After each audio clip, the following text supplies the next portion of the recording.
Hello friends, this is Upendra Singh. Welcome to my YouTube channel real time Upendra Singh. आज की video में हम बात करेंगे कि जो साथी हरियाणा डीएलएड में एडमिशन लेना चाहते हैं सेशन 2021 से 23 के अंदर, और यदि किसी कारण से आपने जो फर्स्ट फेज़ के रजिस्ट्रेशन स्टार्ट हुए थे उस दौरान अपना रजिस्ट्रेशन नहीं कराया, तो अब आपको क्या करना पड़ेगा। साथियों, सेशन की यदि बात करूं तो 2021 से लेकर 2023 के सेशन में आपका अभी दाखिला हो सकता है। इसमें आपको कोई परेशानी नहीं आने वाली है, क्योंकि हरियाणा में नहीं, हर प्रदेश में इस प्रकार से होता है कि काउंसलिंग जो होती है वो 3-4 शेड्यूल्स के अंदर चलती है। जैसे कि स्टार्टिंग में जो फॉर्म भरने का लिंक है वो एक्टिवेट हुआ था। एक्टिवेट होने के बाद जो काउंसलिंग थी वो चली थी 6/11/2021 तक, यानी कि 6 नवंबर 2021 तक जो फेज़ फर्स्ट के अंदर जो आपका फॉर्म भरा गया था उसके 3 राउंड की काउंसलिंग यहाँ हो चुकी है। इसके बाद भी हरियाणा प्रदेश में बहुत से कॉलेज ऐसे हैं जिनकी कुछ सीटें खाली रह गई, और खाली रहने का रीज़न ये होता है कि बहुत सारे बच्चों के अलॉटमेंट आते हैं और अलॉटमेंट आने के बाद कुछ बच्चे एडमिशन नहीं लेते हैं। ज़्यादा बड़ी संख्या नहीं होती है, मिनिमम मान के चलें कि हर कॉलेज में 5 से 7 बच्चे ऐसे मिल जाते हैं जिन्होंने अपना एडमिशन नहीं कराया, उनका अलॉटमेंट आ गया। कोई भी परेशानी हो सकती है, फाइनेंशियल परेशानी हो सकती है या अन्य कोई परेशानी हो सकती है, घर से कोई दूर कॉलेज मिल गया, कारण कुछ भी हो सकता है। बट कहने की बात यह है कि जो कॉलेज हैं उनमें अभी सीटों की संख्या खाली है, तो इस वजह से जो SCERT है, SCERT जो कि गुड़गांव की तरफ से काउंसलिंग कराई जाती है, और इस काउंसलिंग को दोबारा से कराएगी, यानी कि जो रजिस्ट्रेशन है, फार्म भरने का जो रजिस्ट्रेशन का जो लिंक है उस लिंक को दोबारा से ओपन करेंगे, और लिंक को जैसे ओपन करेंगे आप लोगों के लिए वीडियो बनाऊंगा और आपको सूचित करूंगा। अब बात करेंगे कि भाई हरियाणा में यदि आप डीएलएड करना चाहते हैं तो किन किन बातों का ध्यान रखना होगा।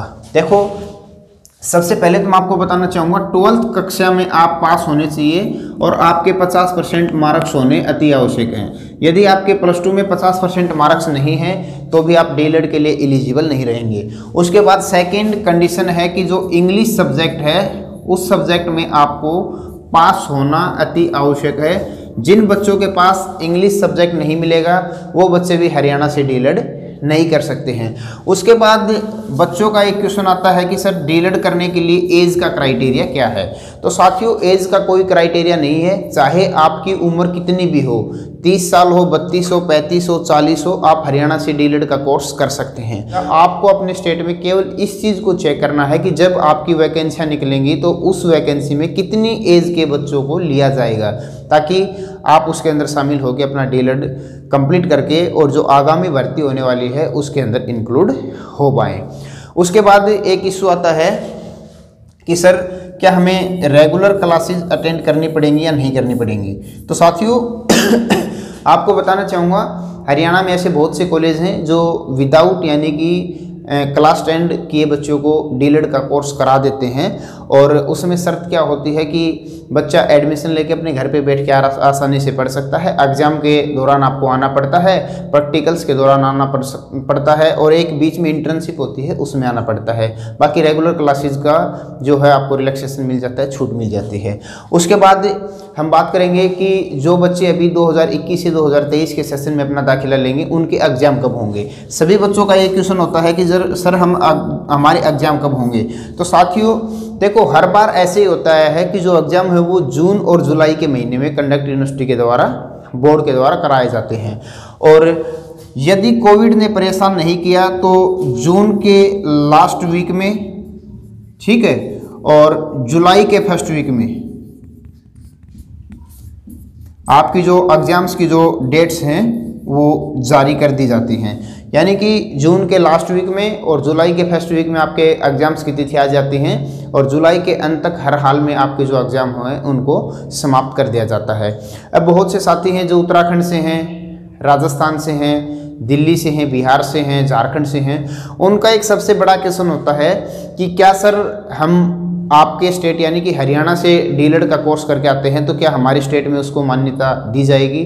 साथियों बिल्कुल आपके स्टेट में उस कोर्स को मान्यता दी जाएगी। आपका जो कॉलेज है, जिस कॉलेज के अंडर में आप एडमिशन लोगे वो NCTE से अप्रूवल होना चाहिए। आपको क्या करना है, जिस भी कॉलेज में आप दाखिला लेते हो इस चीज़ को अवश्य चेक करना है कि कॉलेज जो है वो एनसीटी से मान्यता प्राप्त है या नहीं है।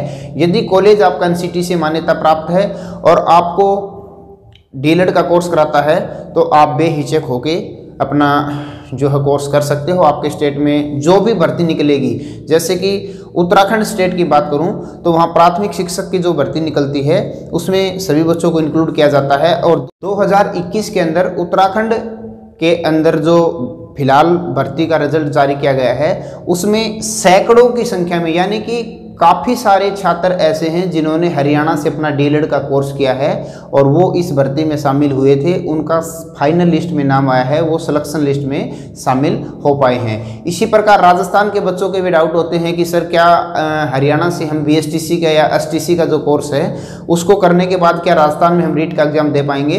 तो साथियों बिल्कुल आप एग्जाम दे पाओगे। आपके 2021 में रीट की जो भर्ती हुई थी उसमें मैंने स्वयं अपना जो रीट का एग्जाम है वो भी दिया था, मेरे साथियों ने भी दिया था। और हमारे पास से एक लड़का है जो बीएसटीसी करके गया था, उसने हमें बताया है कि सर मुझे 124 मार्क्स प्राप्त हुए हैं 150 में से, यानी कि रीट में से उसको 124 मार्क्स प्राप्त हुए हैं। मेरिट लिस्ट में जब फाइनल लिस्ट लगेगी ज्वाइनिंग के लिए, जॉब के लिए, तो उसका नाम आना लाजमी है, क्योंकि 124 मार्क्स 150 में से बहुत ज़्यादा होते हैं, जबकि इसको पास करने के लिए केवल 90 यानी कि 90 मार्क्स की जरूरत होती है। तो साथियों ये थे कुछ सिंपल से डाउट जो कि हमने आपको आज की वीडियो में क्लियर करने की कोशिश की है। यदि फिर भी आपके कुछ डाउट है तो ज़रूर आप कमेंट बॉक्स में डालिएगा। जैसे ही आपका कमेंट आएगा हम सभी कमेंट्स को पढ़ेंगे, आपकी रिप्लाई भी करेंगे। और यदि सेम कमेंट ज़्यादातर बच्चों का रहा तो हम उस कमेंट के ऊपर स्टडी करके आपको नई वीडियो के माध्यम से उसकी जानकारी देंगे। आपको मैं मोबाइल नंबर शेयर कर रहा हूं। यदि कोई साथी उत्तराखंड से है, राजस्थान से, किसी भी अन्य स्टेट से है जो हरियाणा का निवासी नहीं है और हरियाणा से डीएलएड का कोर्स करना चाहता है तो आप हमसे संपर्क कर सकते हैं। काफ़ी सारे कॉलेज हमारे कॉन्टैक्ट में हैं, हम आपका एडमिशन करवा देंगे और आपको किसी प्रकार की परेशानी का सामना नहीं करना पड़ेगा। फिलहाल की आज की वीडियो में आप लोगों के साथ ही जानकारी शेयर करनी थी। भविष्य के अपडेट्स के लिए चैनल को भी सब्सक्राइब कर लें और बेल आइकन को प्रेस करें।